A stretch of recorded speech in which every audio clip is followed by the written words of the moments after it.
Your parents get nothing.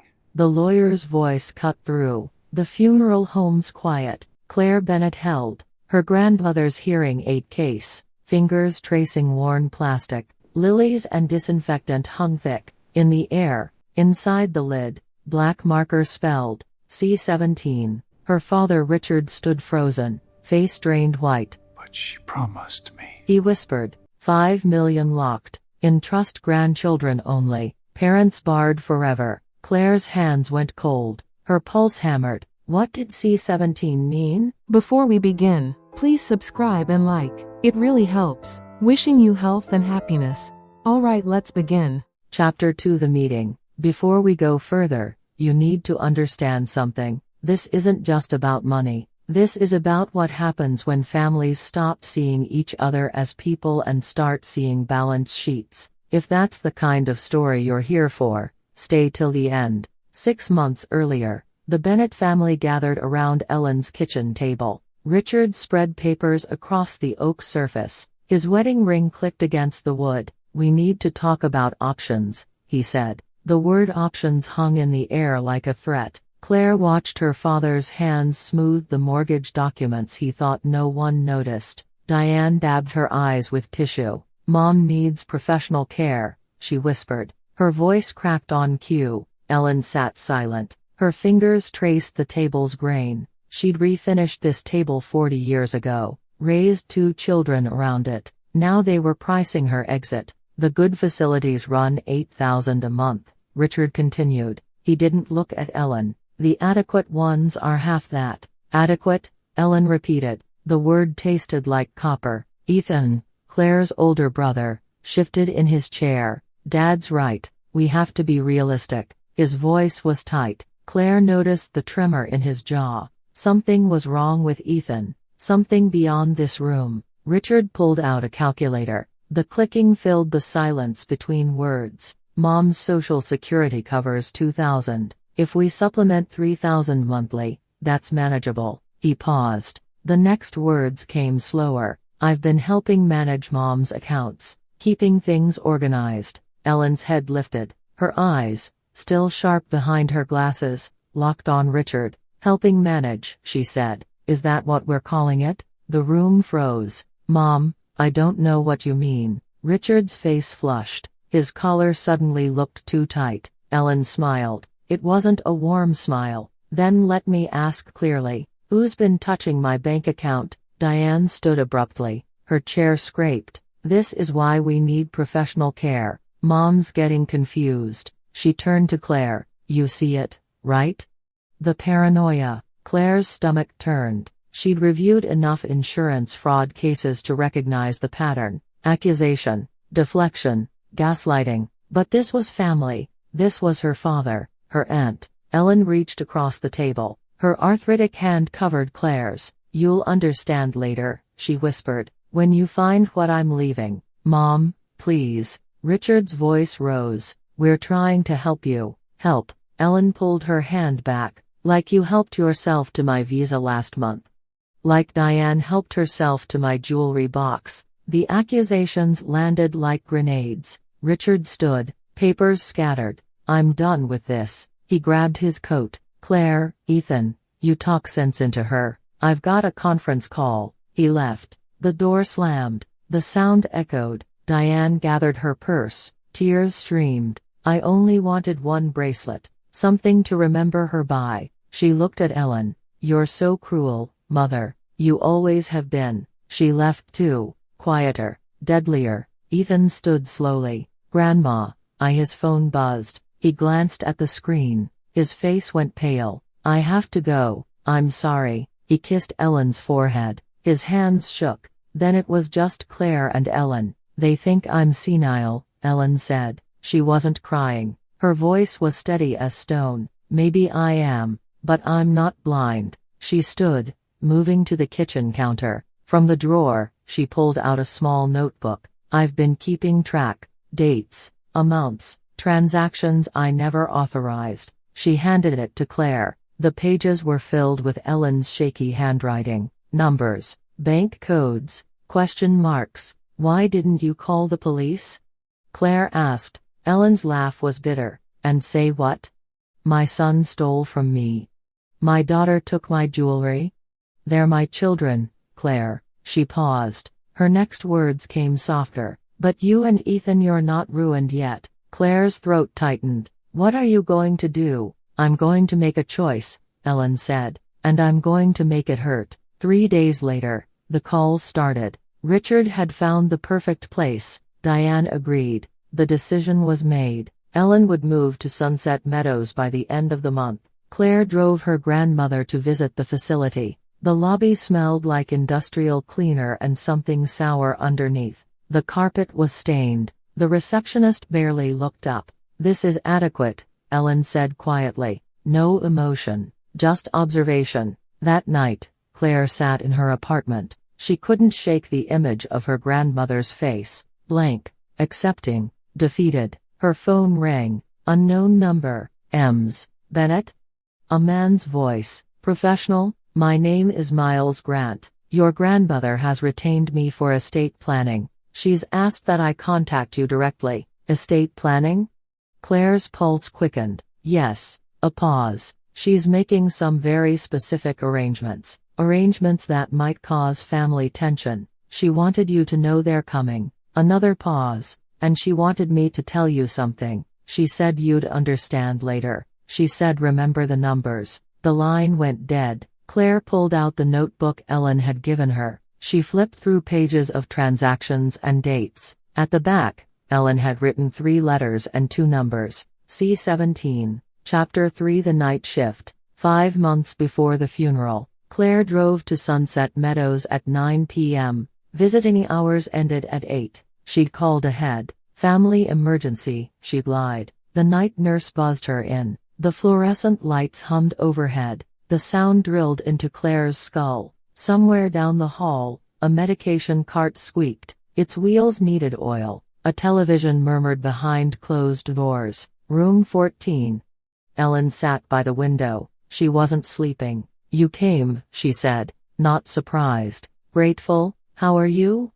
Claire asked. The question felt stupid. The room was small. The walls were beige. A plastic cup sat on the nightstand. Water. Room temperature. No ice. I managed, Ellen said. That's the word they use. Managed. A knock. The door opened. A woman in scrubs entered. Late 40s. Dark skin. Tired eyes. Her name tag read Rosa Martin CNA. Just checking vitals, Rosa said. She moved efficiently. Blood pressure cuff. Thermometer. Pulse. Her hands were gentle but quick. Claire watched. Rosa's eyes flicked to Ellen's medication chart. Something crossed her face. Doubt. Or maybe fear. Rosa, Claire said quietly. Can I ask you something? Rosa hesitated. She glanced at the door. Visiting hours are over soon. Please. Rosa's jaw worked. She made it a decision. Not here. Hallway. 2 minutes. They stepped outside. The fluorescent hum grew louder. Rosa crossed her arms. What do you want to know? Is my grandmother okay? Define okay. Rosa's voice was flat. She's alive. She's clean. She's fed. That's the standard. That's not what I'm asking. Rosa looked down the hall. Empty. The cart squeaked somewhere distant. The medications, she said. Her words came fast and low. They're not going out the way they're prescribed. Claire's stomach dropped. What does that mean? I mean the chart says one thing. The pills we give say another. And when I check the pharmacy log, Rosa stopped. Her hands clenched. The numbers are perfect. Too perfect. Someone's fixing the records. Who? I don't know. Rosa's voice cracked. But twice I've found medications that weren't prescribed. And 3 times I've found prescriptions that never arrived. When I asked the charge nurse, she swallowed. She told me to focus on my own patients. Did you report it? To who? The director?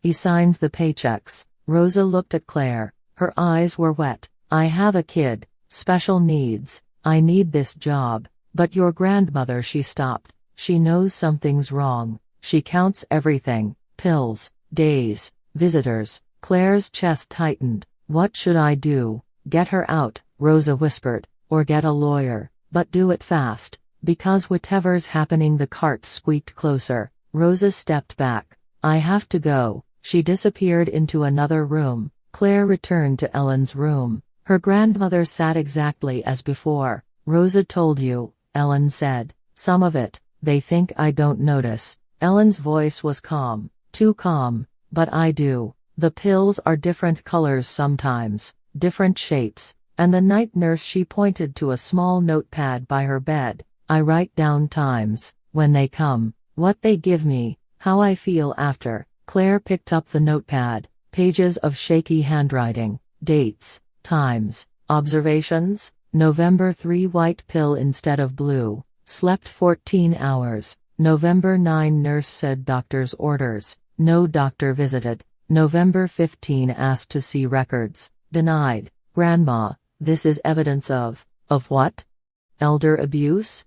Ellen laughed. It was a hollow sound. Claire, I'm 86. I have osteoarthritis and mild cognitive decline. That's what the chart says. Who believes the old woman? I believe you. Ellen reached out. Her hand found Claire's. Then help me build something they can't ignore. Something that lasts after I'm gone. That night, Claire sat in her car outside Sunset Meadows. She couldn't start the engine. Her hands gripped the wheel. She thought about her father's mortgage papers, her aunt's tears, Ethan's shaking hands. Her phone buzzed. Text from Ethan, you okay? She didn't answer. Instead, she opened a voice recorder app. She needed to document this. All of it. She drove home. At midnight, she received an email. No subject line. The sender was an automated system, Sunset Meadows compliance portal. Attached was an audio file. Date stamped 2 weeks earlier. Nurse shift handoff recording. Routine documentation. Claire plugged in headphones. She pressed play. Voices. Female. Professional. Discussing room assignments. And Ellen Bennett in 14. Same protocol. Keep her comfortable. She's been asking questions again. A pause. Then make her quieter. Doctor's aware. The recording ended. Claire's hands went numb. She played it again. Same words. Same casual tone. Make her quieter. Not answer her questions. Not address her concerns. Make her quieter. Claire's vision blurred. Rage burned up her throat. She grabbed her phone. She called Miles Grant, the estate lawyer. He answered on the third ring. Ms. Bennett? It's late. I need you to do something, Claire said. Her voice shook. Whatever my grandmother is planning, make it airtight. Make it so they can't touch her, or us. Can you do that? Silence. Then yes. But Claire, if we do this, there's no going back. Your family will fight. Hard. Let them fight. All right. Miles exhaled. I'll schedule a meeting with Ellen tomorrow. And Claire? Save that recording. We're going to need it. Chapter 4 The Architect. 3 months before the funeral, Ellen Bennett walked into Miles Grant's office. She didn't shuffle. She didn't lean on a cane. She moved with purpose. Miles stood. Mrs. Bennett, please, sit. Ellen remained standing. First, tell me the truth. Can you build something my children can't break? Miles set down his pen. He'd practiced law for 23 years. He knew desperate clients. But Ellen's eyes weren't desperate. They were clear, cold, calculating. Depends on what you want to build, he said. A wall. Ellen sat. She placed a folder on his desk, with barbed wire, and landmines. Inside the folder, bank statements with Richard's transactions highlighted, jewelry appraisal forms with Diane's signature, medical records with discrepancies circled, and pages from Ellen's notepad, dates, times, medications. Miles read in silence. His jaw tightened. This is elder abuse, financial exploitation, potential medical fraud. This is my family, Ellen corrected, and I'm going to punish them, through your will, through a trust, irrevocable, independently managed, with conditions they can't meet and penalties they can't escape. She leaned forward. Can you do it? Miles exhaled slowly. Yes, but Mrs. Bennett, this will destroy your relationship with your children. They destroyed it first. Ellen's voice didn't waver. I'm just making it official. Over the next 2 hours, they built the architecture. Primary beneficiaries Claire and Ethan Bennett. Grandchildren. Full beneficial interest. Excluded parties Richard Bennett and Diane Morrison. Parents: 0 access, 0 override, 0 appeal. Trustee structure: Miles Grant as independent trustee.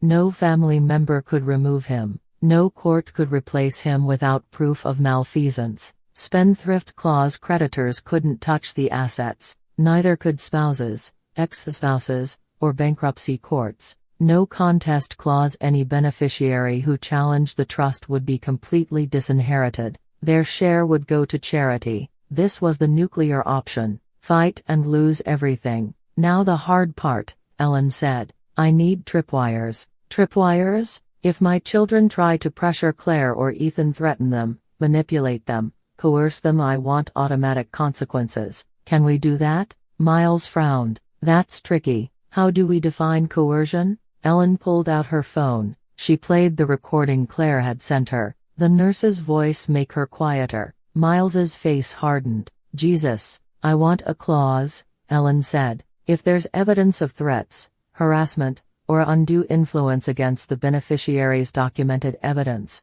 recordings, witnesses, the trustee is required to notify authorities. No discretion. Automatic trigger. Miles wrote quickly. That's aggressive, but possible. Good. Now the last piece. Ellen pulled a small object from her purse. A beige plastic case. Hearing aid charger. She opened it. Inside the lid, she'd written 2 letters and 2 numbers in black marker: C17. What's that?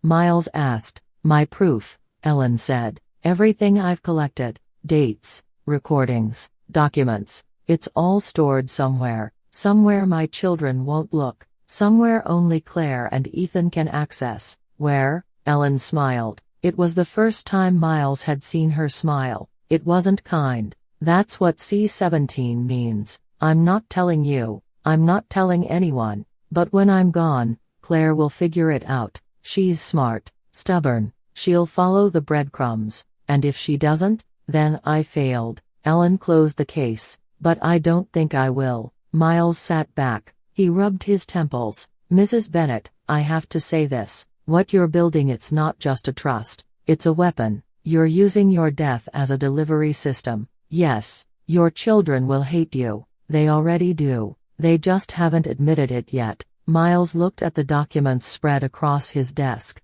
The bank statements, the medical records, the evidence of betrayal. All right, he said. Let's make it bulletproof. They worked for another hour. Clauses, subclauses, exceptions to exceptions. Every possible attack vector closed. Every loophole sealed. Finally, Ellen signed. Her signature was shaky but legible. When should I tell them?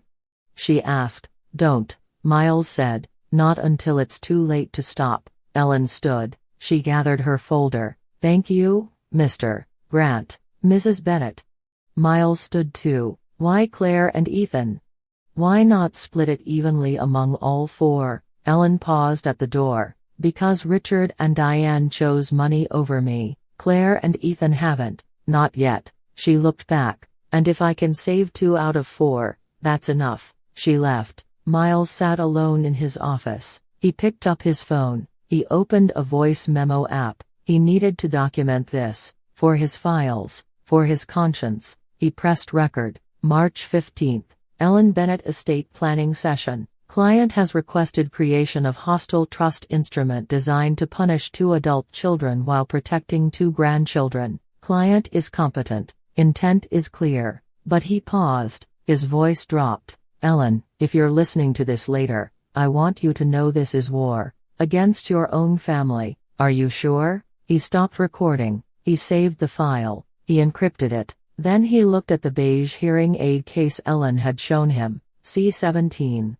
Whatever that meant, it was the key, and somewhere, Ellen had hidden the lock. Miles opened his desk drawer. He pulled out a business card. FBI, White Collar Crimes Division. A contact from a case 3 years ago. He didn't call, not yet, but he kept the card on his desk, just in case Ellen's war turned into something worse. Chapter 5. The Reframe. Listen carefully to what happens next, because when Claire cracks the code, everything changes. This stops being about protecting money. This becomes about exposing the truth. Stay with me, you need to hear this. Claire sat at her kitchen table. The hearing aid case lay open. Under bright light, she examined the sticky residue on the bottom. The white sticker fragment Rosa had mentioned, barely visible, half torn, but the barcode was still partially intact. She photographed it, enhanced the image, zoomed in. The numbers resolved RX 438 SMC. Pharmacy code. She opened her laptop. Sunset Meadows maintained a patient portal. She'd gotten Ellen's login months ago. She navigated to medication history, searched for prescription 438. The screen loaded. RX 438 lorazepam, 1 mg, prescribed November 17th. November 17th. Claire pulled out Ellen's notepad. She flipped to that date. November 17th. White pill, wrong shape. Slept 14 hours. Couldn't wake for lunch. Claire's pulse quickened. She cross-referenced the pharmacy log. Prescription 438 was filled, delivered, signed for. But Ellen's regular prescription was different. Blue pills, 0.5 mg, for sleep. This was double the dose. And Ellen had never been prescribed lorazepam before. Who ordered it? Claire checked the prescribing physician. Drive. Sarah Chen, attending. She called Sunset Meadows. I need to speak with Drive. Chen. Drive. Chen left our facility in December, the receptionist said. Would you like to speak with? Claire hung up. December. 1 month after the prescription. Convenient. She dug deeper. Medication delivery logs. Not what was prescribed. What was physically delivered and signed for. November 17th appeared 3 times. 1. Regular medication delivery, 9 a.m. 2. Special prescription delivery, 2 p.m. R.X. 438. 3. Signature confirmation E. Bennett. Ellen had signed for her own overdose. No, wait. Claire zoomed in on the signature image. The E was shaky, normal for Ellen, but the Bennett was too smooth, too controlled. Ellen's arthritis made her grip unsteady. This signature didn't match. Someone had signed for Ellen. Claire's hands went cold. Her breath came shallow. She pulled up the GPS metadata from the delivery driver's log. The pills were delivered to room 14 at 217 p.m., signed for at 218 p.m., but the visitor log showed Richard Bennett checking in at 210 p.m., checking out at 235 p.m. Her father was in the room when the pills arrived. Claire's vision narrowed. The pieces locked together. The prescription wasn't an error. It was deliberate, and someone made sure Ellen took it. But why did Ellen keep the sticker? Why mark it C17? Claire froze. She looked at the date again. November 17th. The 17th. Not the prescription number. Not a room code. The date itself. C17. Chart notation for November 17th. Ellen wasn't confused. She was documenting. She kept the sticker because it was proof. Physical evidence that couldn't be altered in a computer system. She marked it C17 so someone Claire would look for that specific day. And she marked it in the hearing aid case because that was the one thing they'd let her keep. The one personal item they couldn't take away. Claire opened the notepad again. Every entry after November 17th included a date notation. Ellen was no longer writing observations. She was building a timeline, an evidence log. November 18th. Tried to call Claire. Phone privileges temporarily suspended. November 22nd. Richard visited. Asked about account access. I said no. He left angry. November 27th. Diane took my jewelry box. Said for safekeeping. December 3rd. Lawyer Miles visited. We made plans. This wasn't the diary of a confused old woman. This was the work log of someone building a case. Ellen knew exactly what was happening. She knew who was doing it, and she knew she was running out of time. So she did the only thing she could. She weaponized her death. Claire's throat closed. Tears blurred her vision. Not tears of sadness. Tears of rage. All those months, she'd pitied Ellen. Poor grandmother, confused and frightened, trapped in a bad nursing home. But Ellen wasn't confused. Ellen was strategic. Ellen was fighting back with the only tools she had: time, documentation, and a trust that would explode after she was gone. Claire grabbed her phone. She called Miles. "I found it," she said. C-17. "It's not a location, it's a date. November 17th.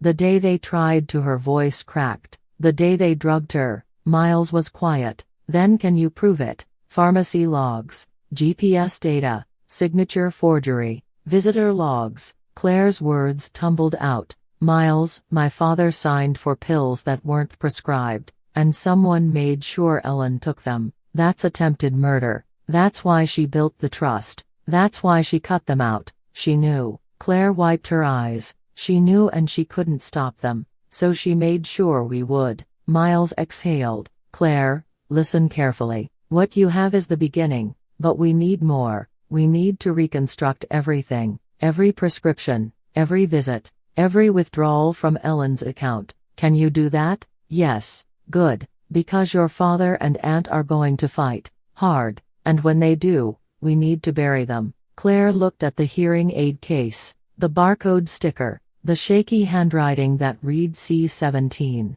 Ellen hadn't left a treasure map, she'd left a bomb, and Claire was holding the detonator. Her phone buzzed. Unknown number. She almost ignored it. Then she saw the attachment. Audio file, dated November 17th, 2:45 p.m. She downloaded it, pressed play. The sound was muffled, rustling. Then Ellen's voice, faint but clear. "Today is the 17th. C-17.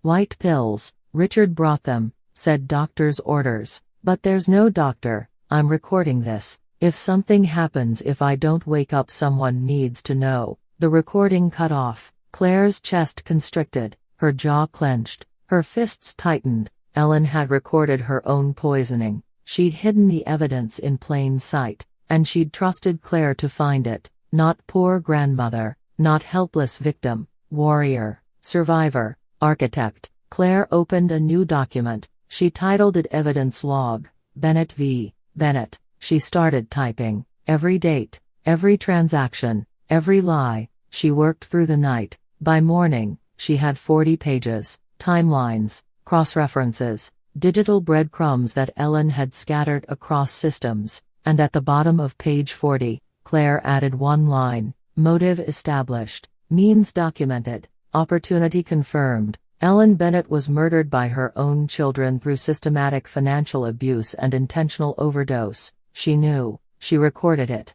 and she left us the evidence to finish what she started. Claire hit save. She attached the files to an email. She typed Miles's address. Then she paused. She added a second recipient: FBI White-Collar Crimes, Elder Abuse Task Force. Her finger hovered over send. She thought about her father, her aunt, her family, what this would do to them, to Ethan, to herself. Then she thought about Ellen, sitting in room 14, swallowing pills she knew were wrong, recording her own murder because it was the only weapon she had left. Claire pressed send. Chapter 6. The Siege. The war started 3 days after the funeral. Claire arrived at work to find her supervisor waiting. "We need to talk," he said. His voice was clipped, professional, cold. In his office, he closed the door. "I received a complaint, anonymous, alleging that you've been using company resources to investigate a personal matter.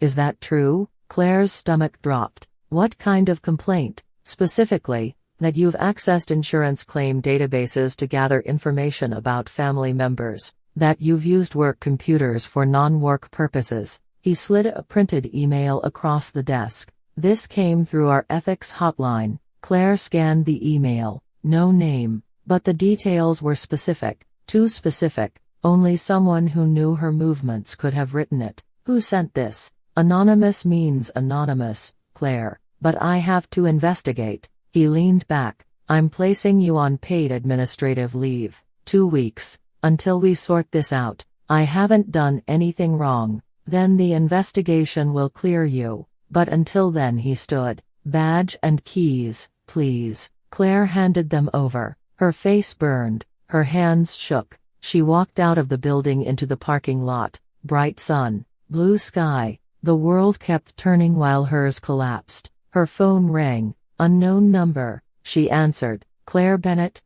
A woman's voice. Smooth. Sweet. This is Jennifer from HR at Ethan's company. I'm calling to verify some information about his employment. We received a tip about potential misconduct. Claire hung up. Her pulse hammered. They were going after Ethan too. Systematic, coordinated, ruthless. She called Ethan. Voicemail. She texted call me, now. She drove to his apartment. She knocked. No answer. She used her spare key. Ethan? He was sitting on the couch. Laptop open. Face blank. On the screen a bank portal. Red numbers. Negative balance. Collection notices. They're destroying me, he said quietly. I don't even know how, but every account is frozen. My credit cards are maxed. There's a lien on my car. He looked up. His eyes were hollow. How did this happen so fast? Claire sat beside him. Dad doesn't have access to my. Ethan stopped.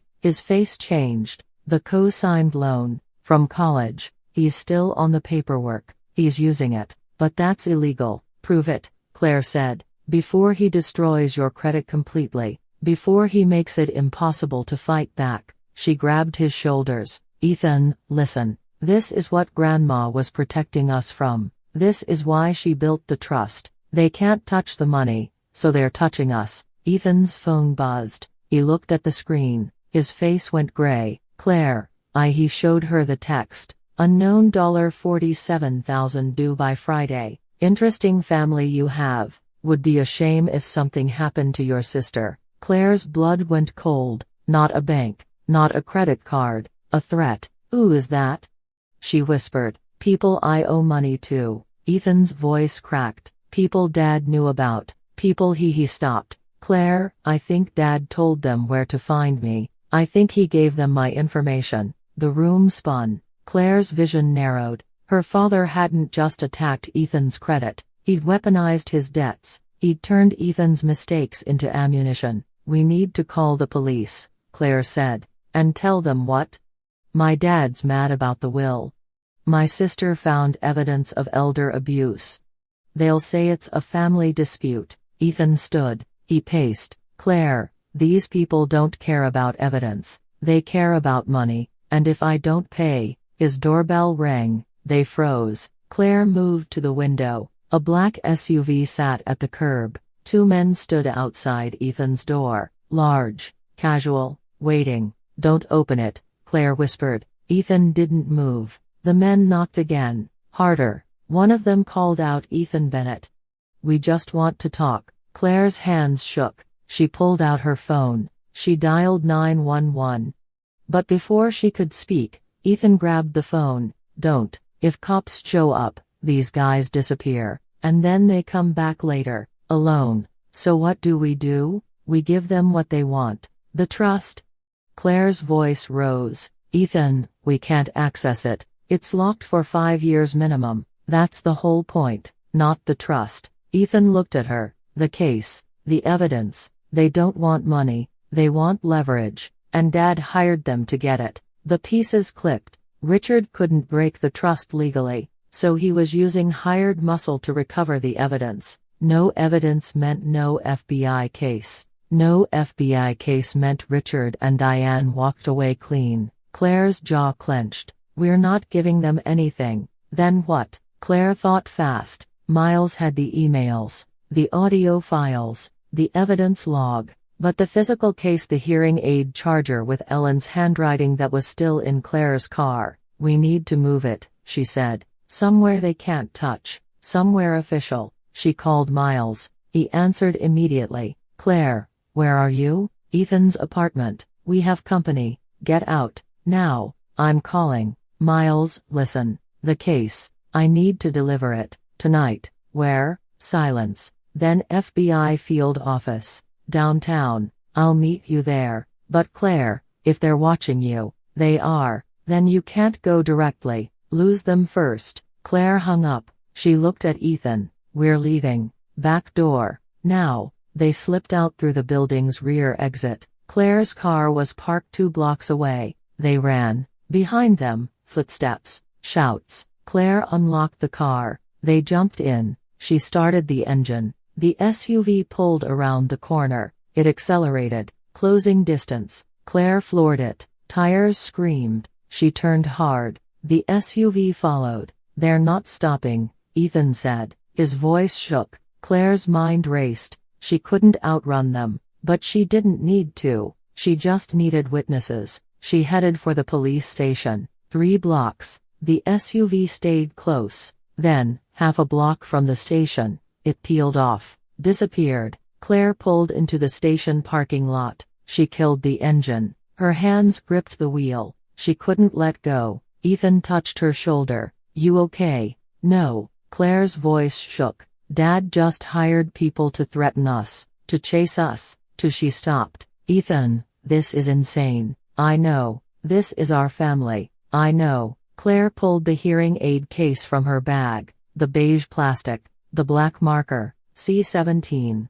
So small. So ordinary. But inside it was the truth. The timeline. The proof. Her phone buzzed. Voicemail. She played it. Unknown number. A man's voice. Calm. Professional. "Ms. Bennett, you have something that doesn't belong to you. We'd like it back. No hard feelings. But if you make us work for it." A pause. "We know where your brother lives. We know where you work. And we know how accidents happen. Turn over the case, or we start with Ethan." The message ended. Claire looked at Ethan. His face was pale. His jaw trembled. "I'm sorry," he whispered. "This is my fault. The debts. The mistakes. I brought this on." "Stop." Claire grabbed his hand. "This is Dad's fault, not yours. And we're going to finish what Grandma started." She started the car. She drove to the FBI field office. Miles was waiting outside. He took the case. He logged it as evidence. He had Claire and Ethan give statements. By midnight, it was done. The evidence was official, untouchable, protected. But as Claire drove Ethan to a hotel for the night, her phone buzzed one more time. Text from Diane. "You're destroying this family. I hope you're proud." Claire didn't respond. She deleted the message. But the words stayed. They burrowed into her chest. They settled like poison. Because Diane was right. The family was destroyed. Not by Claire, not by Ellen, but by the moment Richard and Diane chose money over love. And now, the consequences were just beginning. Chapter 7. The contract. Rosa Martin sat across from Claire in a diner booth. Coffee cooled between them. Rosa's hands wrapped around the mug. She didn't drink. She just held on. "I got a visitor last week," Rosa said. Her voice was flat, exhausted. "A lawyer. Not Miles. Someone else." He said Sunset Meadows wanted to resolve concerns about Ellen's care. Claire waited. Outside, rain began. Fat drops against glass. "He offered me money," Rosa continued. $20,000. Severance plus silence. "I'd sign a non-disclosure agreement. Never speak about Ellen's treatment. Never testify. Never talk to investigators." "Did you sign?" Rosa's eyes met Claire's. They were red. "Sleepless. My son. He's 8. Cerebral palsy. He needs surgery. The insurance covers 70%. I need $11,000 for the rest." She paused. $20,000 would cover surgery, and 6 months of therapy. Claire's chest tightened. "Rosa, I'm not judging you. You should." Rosa pulled a paper from her purse. She unfolded it. Standard NDA. Sunset Meadows letterhead. Signature line at the bottom. Blank. "I haven't signed yet, but I'm going to." "What changed?" Rosa's jaw worked. "They visited my apartment. 2 men. Said they were from a medical billing company. Asked about my son. About his treatment schedule. About which days he goes to school." Her voice cracked. "They knew his name. They knew his teacher. They knew what time I pick him up." The pieces clicked. "They threatened your son." "They didn't say it. Not directly. Just." Rosa's hands shook. "They said accidents happen in parking lots. That medical equipment fails. That you have to be so careful with kids like mine." Claire's hands curled into fists. "That's extortion. That's my life." Rosa pushed the unsigned NDA across the table. "If I sign, they leave us alone. If I don't." She stopped. "Claire, I wanted to help. I really did, but I have to choose, and I choose my son. Claire looked at the document. $20,000. Silence. Protection. She couldn't blame Rosa. She'd make the same choice. Did you record anything? Claire asked quietly. Before they approached you. Rosa hesitated. I'm not supposed to. Rosa, please. Rosa pulled out her phone. Old model. Cracked screen. She scrolled. Found a file. I recorded a call. 3 days before the lawyer came. I don't know why. Instinct. Maybe. She played it. Speaker pressed to the table. A man's voice. Smooth. Professional. Ms. Martin, we're aware of your son's medical needs. Street. Vincent's Hospital, correct?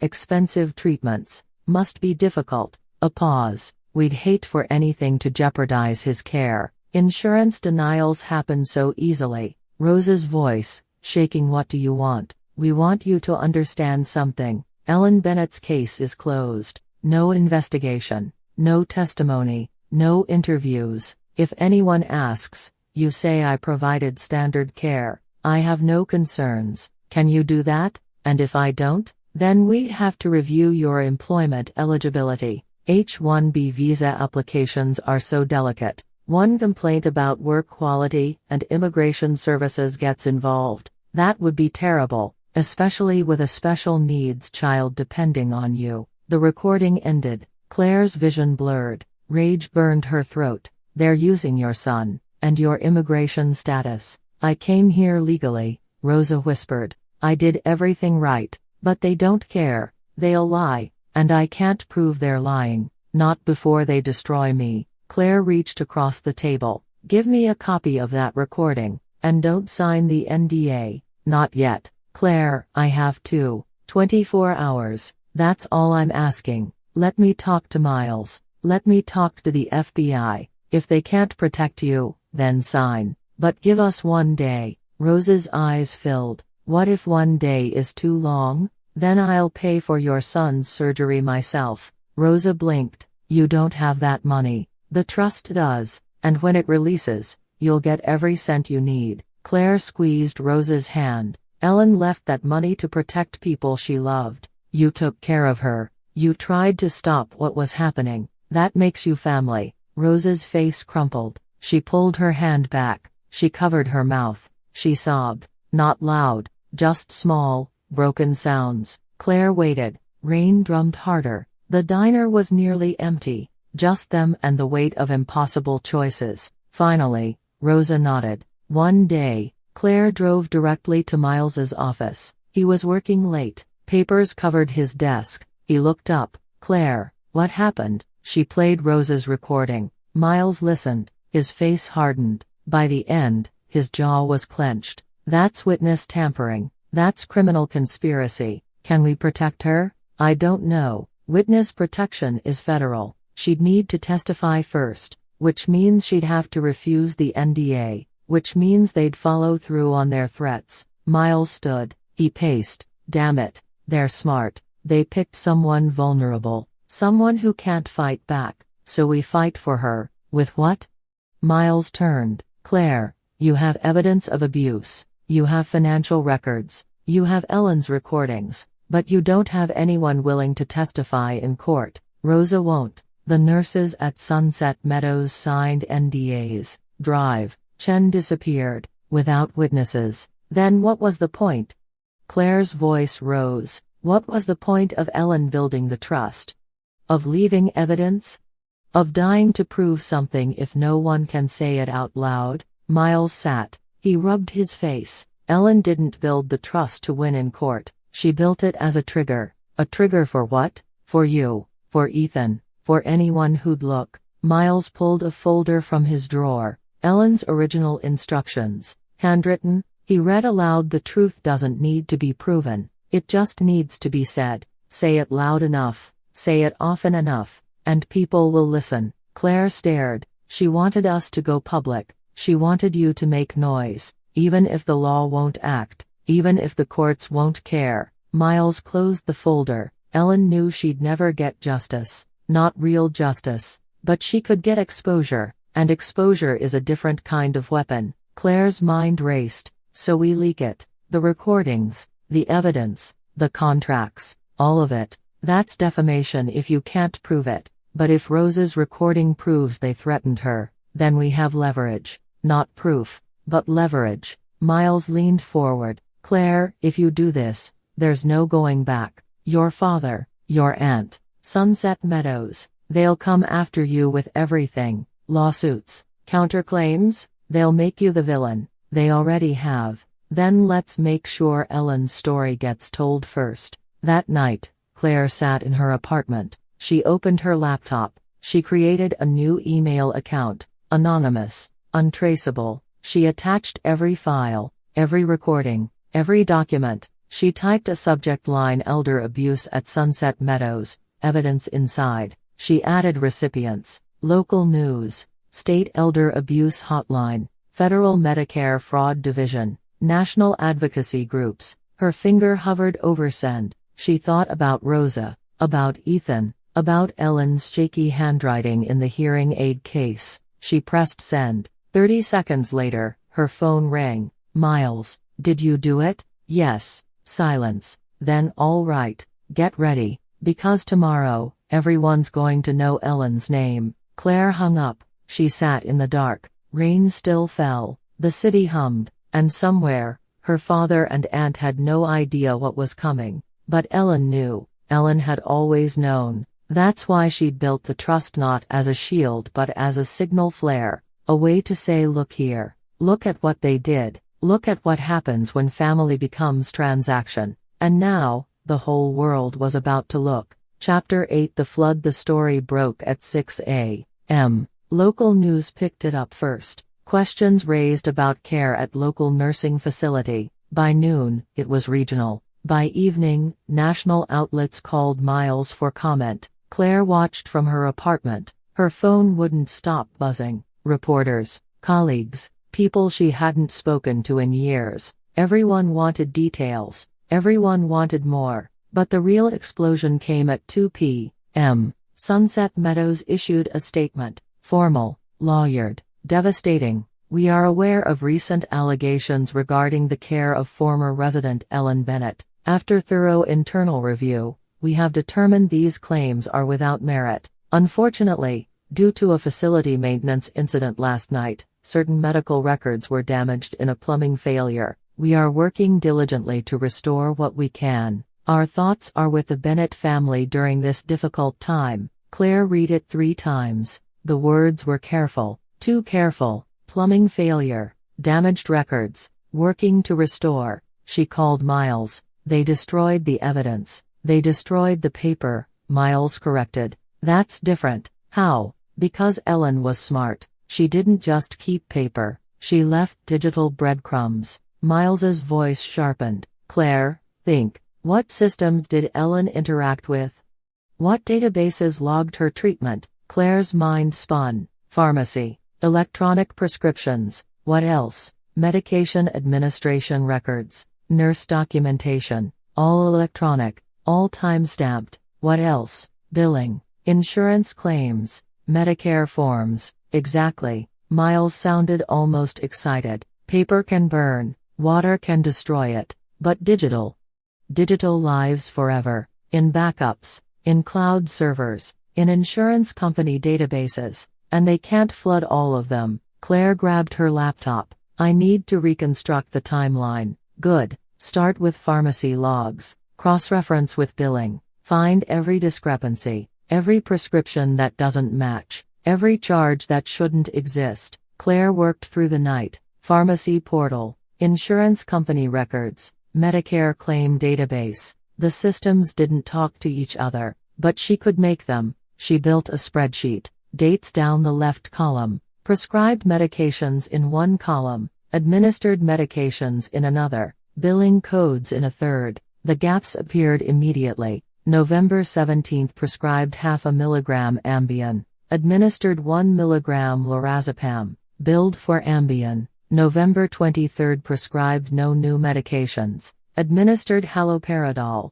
Not billed. December 4 prescribed Tylenol. Administered morphine. Billed for pain management. The pattern was clear. Sunset Meadows was giving Ellen medications she wasn't prescribed, then either hiding the billing or coding it incorrectly. The paper records might be gone, but the financial trail remained. Claire's phone rang. Unknown number. She answered. Hello. Heavy breathing. Then a woman's voice, crying. They fired me. They said I stole medication. I didn't. I swear I didn't. Who is this? Amber. I was the night nurse. Ellen's floor. The woman sobbed. They're saying I falsified records, that I gave patients the wrong meds, but I didn't. I followed orders. The orders came from administration. Claire's pulse quickened. What orders? To keep Ellen quiet, to make her easier to manage. They said the family requested it, that it was for her own good. Amber's voice broke. I believed them. I thought I was helping. Amber, I need you to testify. Officially, I can't. They'll destroy me. They already. She stopped. Oh God, someone's at my door. The line went dead. Claire tried calling back. No answer. She texted Miles' former nurse just called. Claims administration ordered Ellen sedated. Call cut off. Miles responded immediately, getting law enforcement involved. Stay put. But Claire couldn't stay put. She grabbed her keys. She drove to Sunset Meadows. The building looked the same. Pleasant exterior. Manicured lawn. Sign out front, a place to call home. She parked. She walked to the entrance. A security guard stepped in front of her. I'm sorry, ma'am. The facility is closed to visitors today. I'm family of a former resident. I understand, but we're dealing with a maintenance situation. No visitors until further notice. Through the glass doors, Claire could see workers, moving boxes, carrying equipment, cleaning, erasing. She took photos, wide shots, close-ups, evidence of the cleanup, evidence of the erasure. Then she noticed something. Second floor, window above the main entrance. A woman stood there, older, gray hair, administrator badge, watching Claire, smiling. Claire's blood ran cold. The message was clear: we know you're here. We know what you're trying to do, and we're not afraid. That night, Claire received an email. Subject: regarding your inquiries. It was from the administrator, Linda Shaw, Director of Operations, Sunset Meadows. Ms. Bennett, I understand you're grieving. Losing a grandmother is difficult, but your recent actions contacting news outlets, spreading unverified allegations, harassing our staff are causing harm to our residents and their families. We have been patient, but if you continue, we will be forced to take legal action for defamation. I hope we can resolve this privately. Please contact me at your earliest convenience. The email included an attachment, a photograph. Ellen's room, empty now, bed stripped, walls bare, and in the center of the room, a puddle of water, evidence of the plumbing failure. But Claire noticed something. The water was clear, too clear, not discolored, not dirty, just clean water, staged. She forwarded the email to Miles with one line: they're threatening to sue, and they faked the flood. Miles replied, we need a smoking gun, something they can't explain away. Keep digging. Claire returned to her spreadsheet. She stared at the numbers, the gaps, the patterns. There had to be something definitive. Then she saw it. December 12th. 3 weeks before Ellen died, a prescription for fentanyl, 50 micrograms patch, for breakthrough pain. But Ellen didn't have breakthrough pain. Her medical chart noted mild arthritis, well controlled, no complaints of severe pain. Claire checked the prescribing physician, Drive, Chen again, the one who'd disappeared. She checked the billing. Medicare paid $340 for the prescription, standard rate. She checked the pharmacy log, delivered December 13th. Signed for by E. Bennett, but December 13th was a Saturday. Ellen's visitor log showed no family visits, only staff. Claire's stomach dropped. Someone had ordered fentanyl, someone had it delivered, someone had signed Ellen's name, and 3 weeks later, Ellen was dead. Cause of death: respiratory failure, common in elderly patients. No autopsy requested by family. Case closed. But fentanyl causes respiratory failure, especially in elderly patients. especially if administered incorrectly or intentionally. Claire's hands shook. This wasn't abuse. This was murder. Planned, documented, billed to Medicare. She grabbed her phone. She called Miles. I found it. December 12th. Fentanyl prescription. Ellen died of respiratory failure. Miles, they killed her. Silence. Then can you prove the fentanyl caused the death? No autopsy. No blood work. No toxicology. Then we have correlation, not causation. It's enough to demand an investigation. Yes. Miles's voice was grim. Yes, it is. Send me everything. I'm calling the FBI. Tonight. Claire hung up. She sat in the dark. Her grandmother's face flashed through her mind. The sharp eyes. The careful hands. The woman who'd written C-17 in black marker. Ellen had known. She'd known they'd try to erase the evidence. That's why she'd scattered it. Digital, physical, audio. So many copies in so many places that no flood could wash it all away. Claire opened her email. She composed a new message. She attached the pharmaceutical records, the billing discrepancies, the fentanyl prescription. She sent it to the FBI, to Medicare fraud, to the state medical board. And this time, she added one more recipient, Richard Bennett. The subject line read, "This is what you did." She pressed send. Then she waited. For the knock on the door, for the phone call, for the moment her father would have to look at the evidence and really know what he'd been part of, the moment he'd have to choose between continuing the lie or finally telling the truth. Chapter 9 The Confession. If this story is hitting you the way it's hitting me right now, share it with someone who needs to hear it, because what happens next is when the truth finally breaks through all the lies. The FBI arrived at Richard Bennett's house at 7 a.m. Claire watched from her car down the street. 2 agents, dark suits, badges. They knocked. Richard answered in his bathrobe, confused, then afraid. They talked on the porch. Claire couldn't hear the words, but she could read body language. Richard's shoulders curved inward. His hands moved defensively. The agents handed him papers, a subpoena, a warrant. Something official. Then they went inside. Claire's phone buzzed. Text from Miles. Federal investigation opened. Medicare Fraud Division plus FBI Elder Abuse Task Force. They're executing search warrants now. Another text. Diane's house too. Claire exhaled. It was happening. Finally. The machinery of justice. Slow and bureaucratic, but moving. Her phone rang. Ethan. Claire, I need to tell you something. His voice was shaking. Before the FBI asks, before you find out another way, what did you do? November 23rd, Dad called me, said Grandma needed to sign some medical consent forms, routine stuff, but she was sleeping. He asked if Ethan stopped, if I'd sign for her, just this once, so the doctor could proceed with treatment.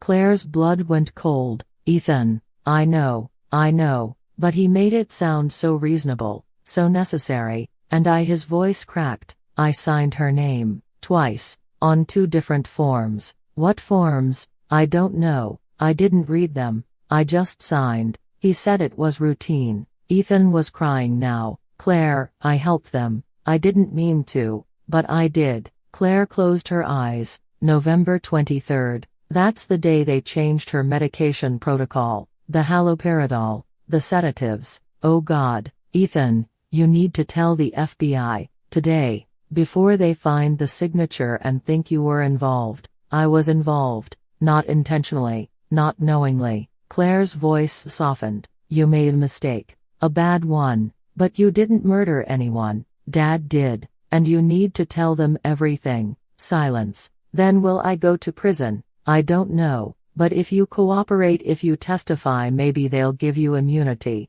Dad's going to hate me. Dad already hates us. He hated us the moment Grandma's will was read. This is just making it official. Claire paused. Ethan, Grandma left the trust to us because she believed we'd do the right thing, even when it's hard, especially when it's hard. So do the right thing. Ethan hung up. 10 minutes later, Miles texted. Ethan just called. He's turning himself in, giving a statement. Claire sat in her car. The sun rose higher. The suburban street woke up. People walked dogs. Kids rode bikes. Life continued. Normal. Safe. While 3 houses down, the FBI dismantled a family. Her phone buzzed again. Unknown number. But this time, Claire recognized the area code. The FBI field office. She answered. "Hello, Ms. Bennett. This is Agent Sarah Reeves. Can you come downtown?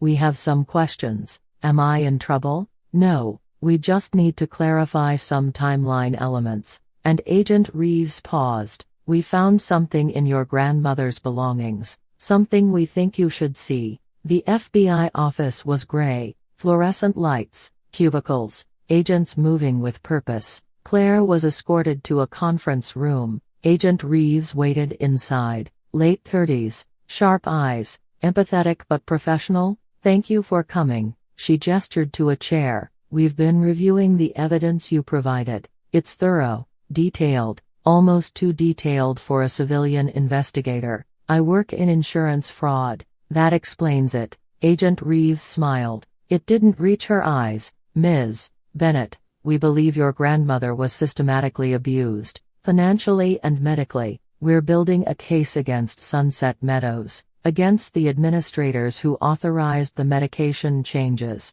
and against your father and aunt for financial exploitation." Claire's throat tightened. "Will they be charged?" "That's up to the U.S. attorney. But yes, I believe they will." Agent Reeves opened a folder. "However, we have a complication. Your grandmother's death, officially ruled natural causes. No autopsy was performed. We can't prove the fentanyl caused her death without a body, and exhumation requires family consent." "I'll consent. Your father won't. Neither will your aunt. They're the next of kin. You're a grandchild. You don't have legal standing." Agent Reeves leaned forward. "But there's another way. If we can show intent, if we can show they knew the medications were dangerous and administered them anyway, that's enough for conspiracy charges." "How do we show intent?" Agent Reeves slid a small device across the table. "A digital voice recorder, old model, battered. We found this in your grandmother's belongings, hidden in the lining of her suitcase." She recorded herself. Multiple entries, some dated back months. Claire's hands shook as she picked up the recorder. "Have you listened?" "To some, but the last entry." Agent Reeves's voice softened. "I think you should hear it first. It's addressed to you and Ethan." Claire pressed play. Static. Then Ellen's voice, weak, breathy, but clear. "Claire, Ethan, if you're hearing this, I'm gone. I'm sorry I didn't say goodbye, but I couldn't risk them knowing." A pause. Labored breathing. "I'm not afraid of dying. I'm 86. I've had a good life, but I'm afraid of what happens after I'm gone. I'm afraid you'll blame yourselves, or worse, forgive them." Ellen coughed. The sound was wet, painful. "Don't forgive them, not yet, not until they understand what they did." Another pause. "I left you the trust, not to make you rich, but to make you strong, strong enough to say no, strong enough to fight back, strong enough to protect each other when I can't." Tears blurred Claire's vision. She couldn't look up, couldn't breathe. C-17.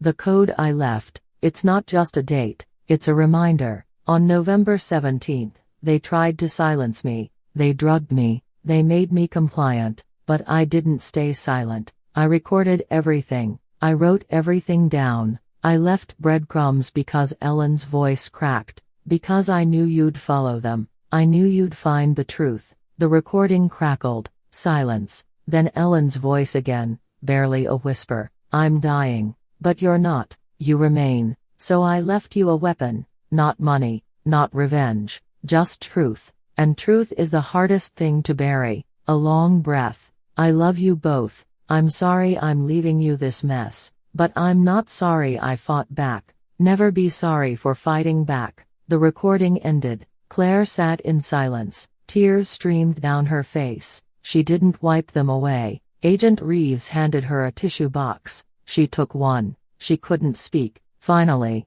Agent Reeves said, "There's more on the recorder. Conversations with your father, with your aunt. Timestamps match the financial transactions." Ellen was building a case. She just didn't live long enough to see it through. So we see it through, Claire whispered. Yes. Agent Reeves closed the folder. With your testimony, with Ethan's, with Rose's, with the digital evidence, we have enough. She paused. But Claire, I need to prepare you. This will take time, months, maybe years, and your family, what's left of it, will be destroyed in the process. It's already destroyed. Then I'm sorry, for what it's worth. Claire stood. She picked up the recorder. Can I keep this? It's evidence, but I'll get you a copy. Claire nodded. She walked out. She drove to Ethan's apartment. He opened the door. His eyes were red, swollen. Did you talk to them? Yes. Claire stepped inside. They're charging Dad and Diane. Fraud. Conspiracy. Maybe manslaughter if they can prove the fentanyl. Ethan sank onto the couch. It's really over, then? No. Claire sat beside him. It's just starting. The trial, the testimonies, the media, all of it. I don't know if I can do this. You have to. Because Grandma believed we could. Claire pulled out her phone. She played Ellen's recording. The last entry. The message meant for them. Ethan listened. His face crumbled. He covered his mouth. He sobbed. Not quiet, not controlled, just raw grief finally breaking through. Claire wrapped her arms around him. They sat together. 2 grandchildren, 2 survivors, 2 people their grandmother had trusted to carry her truth forward. And outside, the world kept spinning. The legal system moved forward. The charges were filed. And somewhere, Richard and Diane Bennett began to understand the cost of their choices.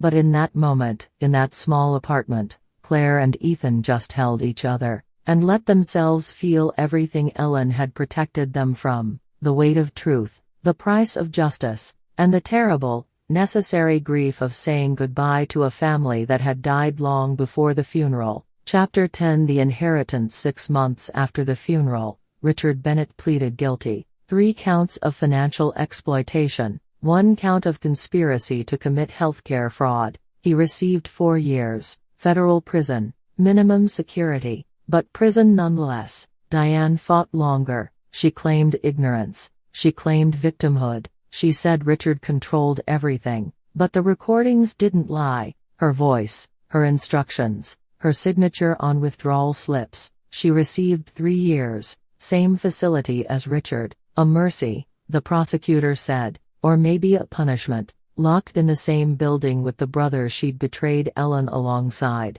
Claire didn't attend the sentencing. Neither did Ethan. They'd given their testimonies. They'd provided their evidence. That was enough. Sunset Meadows lost its license. The administrator, Linda Shaw, was charged separately. Medicare fraud, evidence tampering. The facility closed. Residents were relocated. The building sat empty, a monument to institutional cruelty. Rosa received a settlement, $200,000. Hush money, technically, but this time she had leverage. The FBI, the recordings, the testimony. She took the money. She got her son the surgery. She moved to Oregon, somewhere quiet, somewhere far from the wreckage. The trust remained intact, untouched, protected, just as Ellen had designed. Claire sat in Miles's office. Spring sunlight filtered through blinds. The world outside was green, alive, recovering. The trust releases in 4 years, Miles said. He had papers spread before him, legal documents, accounts, investments. By then, with growth, you and Ethan will each receive approximately $2.7 million. Tax implications aside, that's not why Grandma did this, Claire said. I know. Miles leaned back. But it's still the reality. You're going to be wealthy, both of you. Ellen made sure of that. She made sure we'd be safe, Claire corrected. The money is just a side effect. Miles smiled. It was tired but genuine. She'd be proud of you, both of you. What you did, how you fought. Claire didn't feel proud. She felt exhausted, hollowed out. Grief had sharp edges. Justice was supposed to feel clean, final, but it didn't. It felt messy, complicated, sad. There's one more thing, Miles said. He pulled an envelope from his desk drawer, thick, official,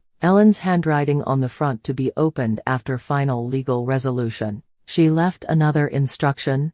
Claire asked. A condition, actually, for the trust. Miles opened the envelope. He read aloud upon conclusion of all legal proceedings. The trustee shall offer Richard Bennett and Diane Morrison one final opportunity. If they provide written apology specific, detailed, acknowledging harm caused and commit to supervised restitution, counseling, $50,000 from the trust shall be allocated to each for rehabilitation and recovery. This offer expires 1 year from date of sentencing. If declined or ignored, said funds shall be donated to elder abuse prevention organizations in perpetuity. Claire stared. She gave them a way out, a narrow one, with conditions. Miles set down the paper. But yes, even after everything, Ellen left room for redemption. Will they take it? I don't know. Pride is a powerful thing. Miles slid a second paper across the desk. This is the formal offer letter. I need your approval to send it. You're the primary beneficiary. You have veto power. Claire looked at the letter. Formal language. Legal precision. But underneath, Ellen's voice, Ellen's hope, Ellen's stubborn belief that even damaged people could choose differently. Send it, Claire said. You're sure? Grandma was sure. That's enough. Miles nodded. He sealed the letter. He marked it for delivery. Then he handed Claire a small object, the hearing aid case. This was logged as evidence. The FBI released it. I thought you'd want it back. Claire took it. The beige plastic. The black marker. C-17. She traced the letters with her thumb. Such a small thing. Such a heavy weight. Thank you, Miles, for everything. I'm billing you, Miles said. But his smile was soft. Ellen would have wanted proper documentation. Claire left. She drove to Ethan's new apartment. Bigger, cleaner. His debts were settled. The trust had an emergency disbursement clause for threats and creditors. Ellen had thought of that too. Ethan opened the door. He looked better, healthier. Sleep had returned. Color had returned. Hey, Claire stepped inside. She handed him a coffee. Miles sent the apology letter. Think they'll respond? No. Ethan nodded. Yeah, me neither. He sipped his coffee. Is that bad?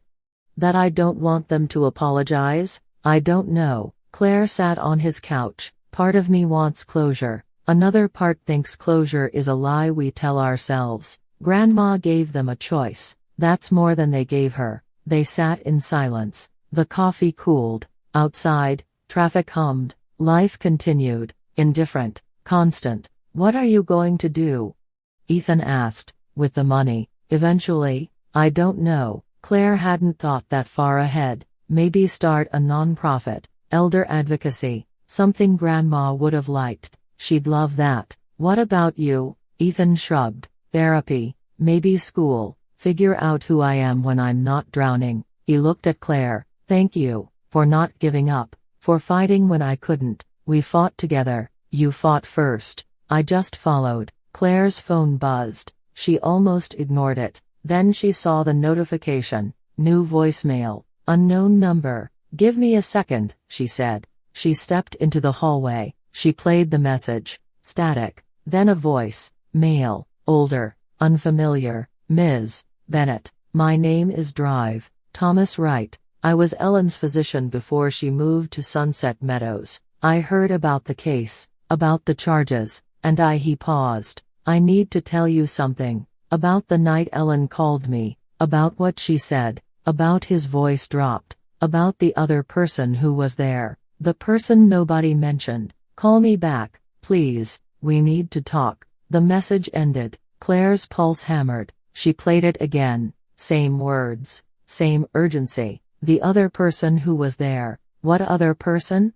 The records showed Richard, Diane, Ethan, Rosa, the nurses. Who was missing? She texted Miles. Got a voicemail from Ellen's old doctor. Says there was someone else involved. Someone we missed. Miles responded immediately. Call him back. Now. Then call me. Claire's hands shook. She dialed the number. It rang. Once. Twice. Then voicemail. She left a message. Drive. Right, this is Claire Bennett. I got your message. Please call me back, anytime, day or night. I need to know what you know. She hung up. She stood in the hallway. The hearing aid case was still in her other hand. She opened it, looked at C-17 one more time. Ellen had said truth is the hardest thing to bury. But what if they hadn't found all the truth?